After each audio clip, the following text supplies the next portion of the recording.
கர்த்தருக்கு ஸ்தோத்திரம். விழுப்புரம் புதிய பெந்தகோஸ்து சபை வழங்குறதான தேவ சமாதான நேரம் என்ற நிகழ்ச்சியில் உங்கள் மத்தியில் கர்த்தர் என்னை கொண்டு வந்ததுக்காக நான் கர்த்தருக்கு நன்றி சொல்கிறேன். இந்த நாளின் செய்தியின் தலைப்பு, என் சுதந்திரத்தை தேவரீர் காப்பாற்றுகிறேன். சங்கீதம் புஸ்தகம் 16ஆம் அதிகாரம் 5ஆம் வசனம் இப்படி சொல்லப்பட்டிருக்கிறது. கர்த்தர் என் சுதந்திரமும் என் பாத்திரத்தின் பங்குமானவர், என் சுதந்திரத்தை தேவரீர் காப்பாற்றுகிறீர். கர்த்தருக்கு மகிமை உண்டாகட்டும். சுதந்திரம் என்பது அடிமைத்தனத்திலிருந்து விடுதலை ஆகுவதாகும். ஒரு நாடும் ஒரு தனி மனிதனும் அடிமைத்தனத்திலிருந்து விடுதலையாக வேண்டும். கர்த்தருக்கு ஸ்தோத்திரம். விடுதலை ஆகாவிட்டால் அவர்கள் அடிமைத்தனத்தில் வாழ்ந்து கொண்டிருப்பார்கள். அடிமைத்தனத்துக்கு அவர்கள் உள்ளானவர்களாக காணப்படும் போது சுதந்திரமாக எந்த காரியத்தையும் அவர்களால் செய்ய முடியாது. கர்த்தருக்கு மகிமை உண்டாகும். வேதம் கூட இப்படி தான் சொல்கிறது. ஒரு மனுஷன் பாவத்துக்கு அடிமையாக இருப்பானால் அவன் பாவத்துக்கு அடிமையானவனாக இருக்கும்போது பாவம் அவனை என்ன செய்ய சொல்லுகிறதோ அவன் அதை செய்வான். ஏனென்று சொன்னால் அவனுக்கு சுதந்திரம் கிடையாது, விடுதலை கிடையாது, அடிமைத்தனத்தில் இருக்கிறான். கர்த்தருக்கு மகிமை உண்டாகட்டும். ஆகவே நம்ம ஒவ்வொருவருக்கும் தனிப்பட்ட விதத்தில் சுதந்திரம் தேவையாக இருக்கிறது. நம்மை கர்த்தர் சுதந்திரவாளிகளாக மாற்றுகிறார். நம்மை சுதந்திரவாளியாக மாற்ற வேண்டும் என்று சொல்லி அவர் விரும்புகிறார். கர்த்தருக்கு மகிமை உண்டாகட்டும். உங்களுக்கு உள்ள வீடு, நிலம், சொத்து, பணம், பொருட்கள் இவையெல்லாம் கர்த்தர் உங்களுக்கு கொடுத்துருக்கிறார். இதெல்லாம் நம்மால் முடிஞ்ச வரைக்கும் காப்பாற்றுகிறோம். ஆனால் நம்மால் காப்பாற்ற முடியாத ஒரு சூழ்நிலை வரும்போது அதை கர்த்தர் காப்பாற்ற வல்லவராக இருக்கிறார். அதை கர்த்தருடைய கரத்தில் நாம் விட்டு கொடுக்க வேண்டும். கர்த்தருக்கு மகிமை உண்டாகட்டும். வேதம் அப்படி தான் சொல்கிறது. கர்த்தருக்கு ஸ்தோத்திரம். கர்த்தர் என் சுதந்திரமும் என் பாத்திரத்தின் பங்குமானவர், என் சுதந்திரத்தை தேவரீர் காப்பாற்றுகிறார்.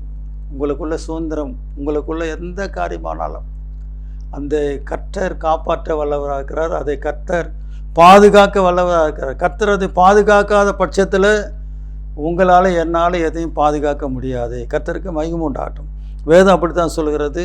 கர்த்தர் நகரத்தை காவாராகில் காவலாளி வீழ்த்திருக்கிறது விருதா. கர்த்தர் வீட்டை கட்டாராகில் கட்டுவரில் பிரயாசம் விருதா என்று சொல்லப்பட்டு 127ஆம் சங்கீதத்தில் 1ஆம் வசனத்தில். ஆகவே எனக்கு அன்பானவர்களே, இந்த நிகழ்ச்சியை பார்த்து கொண்டிருக்கிற உங்களுக்கு நான் சொல்லுகிற ஆலோசனை என்னவென்று சொன்னால், கர்த்தர் நம்முடைய சுதந்திரத்தை, உங்களுக்கு கர்த்தர் என்னென்ன கொடுத்துருக்கிறாரோ, உங்களுக்கு கர்த்தரிடத்திலிருந்து என்னென்ன நன்மைகள் வந்ததோ அந்த நன்மையான சுதந்திரங்கள் எல்லாம் கர்த்தர் காப்பாற்ற வல்லவராக இருக்கிறார்.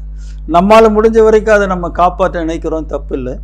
ஆனால் அதை நம்மால் காப்பாற்ற முடியாத சூழ்நிலைகள் அநேக நேரங்களில் உண்டாகிறது. அப்படிப்பட்ட சமயங்களில் கர்த்தர் அதை காப்பாற்ற வல்லவராக இருக்கிறார். அதை கர்த்தருடைய கரத்தில் நாம் விட்டு கொடுக்க வேண்டும். கர்த்தருக்கு மகிமை உண்டாகும். இந்த வேத புஸ்தகத்தில் அப்படி தான் சொல்லப்பட்டிருக்கிறது. இன்றைக்கு அநேகருடைய குடும்பங்களில் பிள்ளைகள் இல்லாத ஒரு காரியம் இருக்கிறது.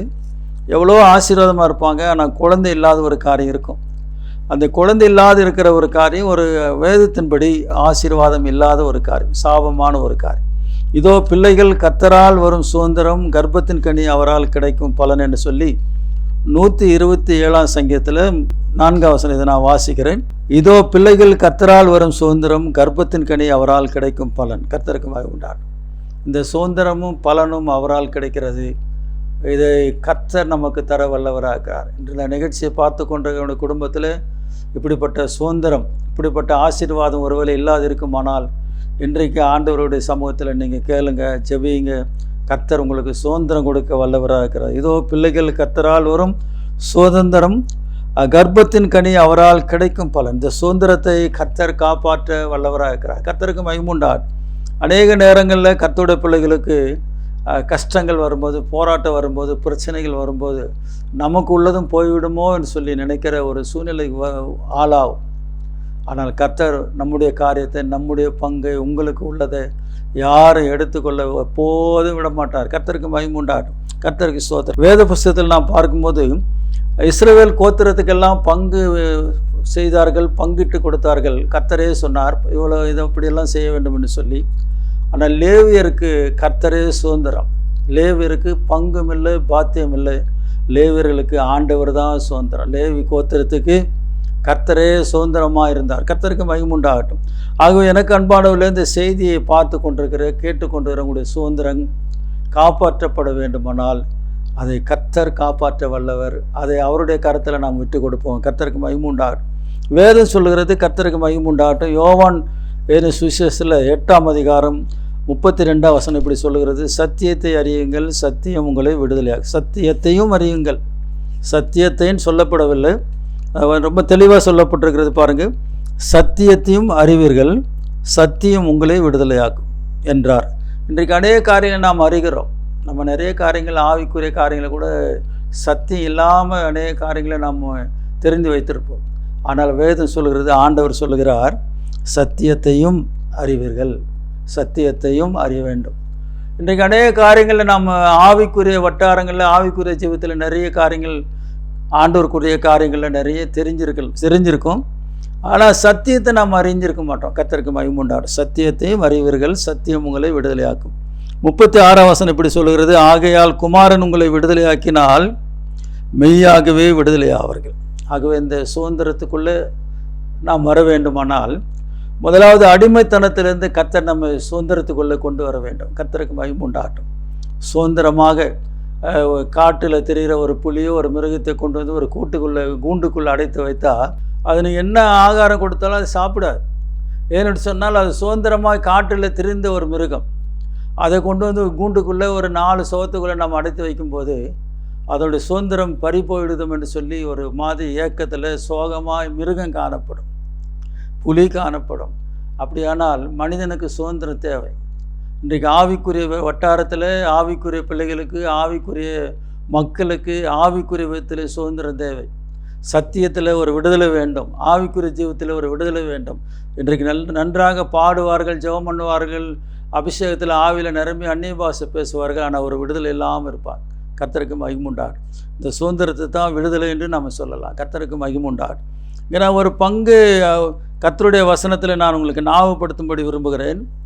கீசுனுடைய குமாரனாகிய சவுல், கீசுனுடைய கழுதை காணாமல் போனது. அந்த கழுதையை தேடி கண்டுபிடிக்கும்படி தன்னுடைய குமாரனாகிய சவுலை கீஸ் அனுப்புகிறான். கர்த்தருக்கு மகிமை உண்டாகட்டும். 1 சாமுவேல் 9ஆம் அதிகாரத்தில் நீங்கள் பார்த்தா தெரியும்.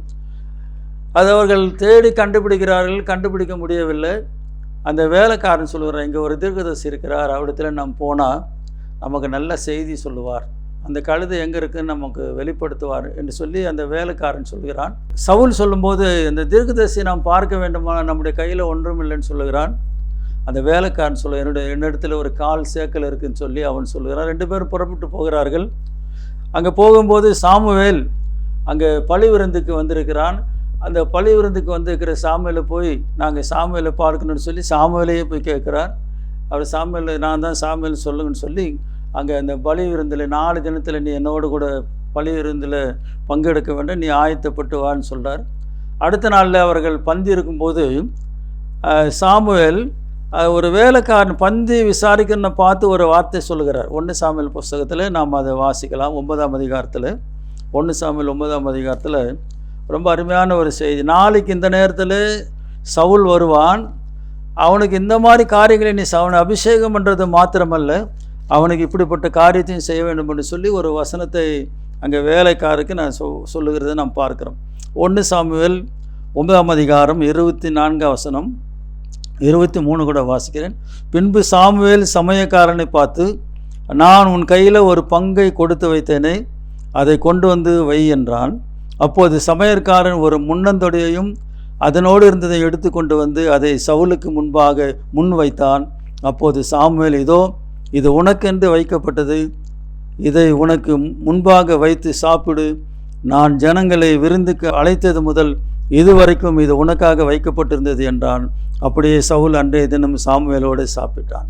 எனக்கு அன்பானவர்களே, சாமுவேல் சவுலை சந்திக்கிறது முன்பாகவே சவுலுக்கென்று ஒரு ஆகாரத்தை ஆயத்தப்படுத்தி வைத்தான்.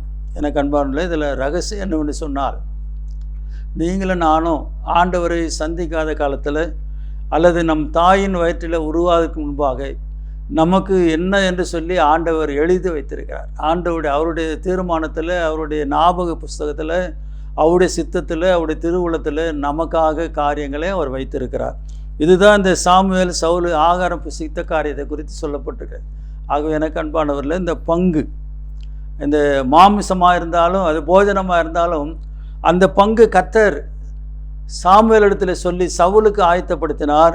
அது வேறு யாருக்கும் போகாது. கர்த்தருக்கு மகிமை உண்டாகும். உங்களுக்கு உள்ள பங்கு, உங்களுக்கு உள்ள ஆசீர்வாதம், உங்களுக்கு உள்ள சுதந்திரத்தை யாரும் பறிக்க முடியாது. அதை கர்த்தர் காப்பாற்ற வல்லவராக இருக்கிறார். அதை அந்த வசனத்தில் நாம் பார்க்கும்போது சங்கீதத்தில் 16ஆம் அதிகாரத்தில் நாம் பார்க்கிறோம், தேவரீர் என் சுதந்திரத்தை காப்பாற்றுகிறீர். நேர்த்தியான இடத்தில், அடுத்த வசனம் சொல்லும்போது, நேர்த்தியான இடத்துல எனக்கு பங்கு உண்டு, கர்த்தருக்கு மகிமை உண்டாட். ஆகவே எனக்கு அன்பானவர்களே, நம்ம சுதந்திரம் பறி போயிடுமா, நமக்கு உள்ளது இல்லாமல் யாராவது எடுத்துக்குவாங்களா? பயப்படவே பயப்படாதீங்க. உங்கள் பிள்ளைகளை குறித்து பயப்படாதீங்க, வீட்டை குறித்து பயப்படாதீங்க, வீட்டு காரியங்களை குறித்து பயப்படாதீங்க. எல்லாவற்றையும் கர்த்தர் பாதுகாக்க வல்லவர், எல்லாவற்றையும் கர்த்தர் காத்து கொள்ளுவார். அதனால தான் சங்கீதக்காரன் சொல்லும்போது சொல்லுகிறார், கர்த்தர் என் சுதந்திரமும் என் பாத்திரத்தின் பங்குமானவர், என் சுதந்திரத்தை தேவரீர் காப்பாற்றுகிறீர். 6ஆம் வசனம், நேர்த்தியான இடங்கள் எனக்கு பங்கு கிடைத்தது, ஆம் சிறப்பான சுதந்திரம் எனக்கு உண்டு. ஜெபம் பண்ணுவோம். ஆண்டவரே, இந்த வார்த்தைகளுக்காக நன்றி செலுத்துகிறோம். எங்களுடைய சுதந்திரத்தை நீர் காப்பாற்றுகிறீர். நீரே எங்களுக்கு சுதந்திரம். ஆண்டவரே, நீரே எங்களுக்கு விடுதலை தருகிறவர், நீரே எங்களுக்கு பங்கானவர். ஆண்டவரே, உமக்கு நன்றி செலுத்துகிறோம்.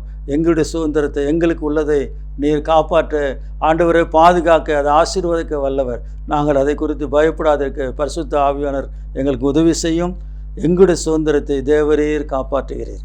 நீர் என்றைக்கும் காப்பாற்றினீர், இனிமேலும் காப்பாற்ற வல்லவர். அதற்காக உமக்கு நன்றி செலுத்துகிறோம். இந்த செய்தி ஒளிபரப்பு கொண்டிருக்கிற ஜாய் டிவி நிறுவனத்தை ஆசீர்வதியும், நிறுவனர் ஆசீர்வதியும், அவருக்கு நல்ல சுகமெல்ல தாரும், பணிபுரிதான தம்முடைய பிள்ளைகளை ஆசீர்வதியும். தொடர்ந்து கனம் துதி மகிமெல்லாம் அம்முக்கு தருகிறோம். இயேசுவின் நாமத்தில் கேட்கிறோம் பிதாவே, ஆமென். கர்த்தர் உங்களை ஆசீர்வதிப்பாராக. God bless you. எல்லா ஆசீர்வாதங்களுக்கும் ஊற்றான இயேசு கிறிஸ்து தாமே உங்களை ஆசீர்வதித்து நடத்துவாராக. உங்கள் போராட்டத்தை, கண்ணீரை, வேதனையை, வியாதியை ஆண்டவர் தாமே மாற்றுவாராக.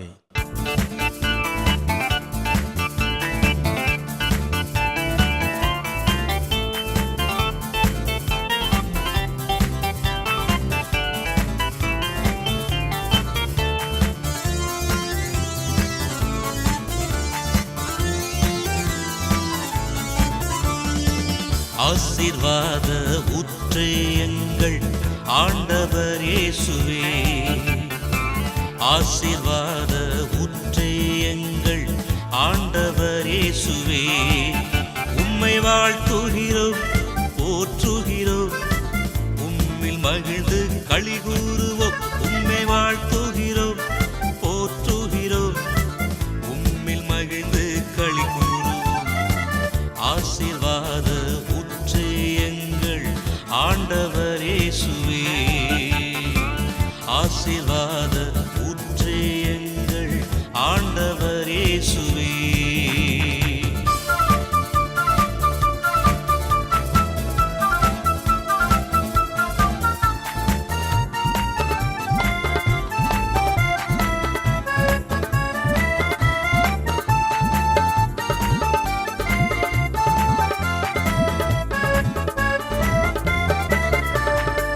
கவலை கண்ணீர் மாறிடுமே, கர்த்தர் தருவார் ஆசீர்வாதம். கவலை கண்ணீர் மாறிடுமே, கர்த்தர் தருவார் ஆசீர்வாதம். உற்றோர் பெற்றோர் கைவிட்டாலும் உனக்கும் உண்டு ஆசீர்வாதம். உற்றோர் பெற்றோர் கைவிட்டாலும் உனக்கும் உண்டு ஆசீர்வாதம். ஆசீர்வாத ஊற்றே எங்கள் ஆண்டவர் இயேசுவே, ஆசீர்வாத ஊற்றே எங்கள் ஆண்டவர் இயேசுவே.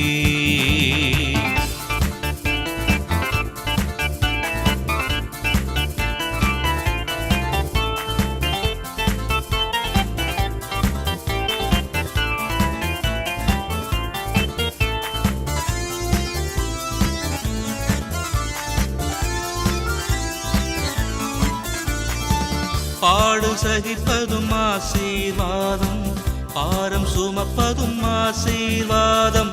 பாடு சகிப்பதும் ஆசீர்வாதம், பாரம் சுமப்பதும் ஆசீர்வாதம். துன்பம் துக்கம் தொல்லை வரினும் தொடர்ந்து வருமே ஆசீர்வாதம். துன்பம் துக்கம் தொல்லை வரினும் தொடர்ந்து வருமே ஆசீர்வாதம். ஆசீர்வாத ஊற்றே எங்கள் ஆண்டவர் இயேசுவே, ஆசீர்வாத ஊற்றே எங்கள் ஆண்டவர் இயேசுவே.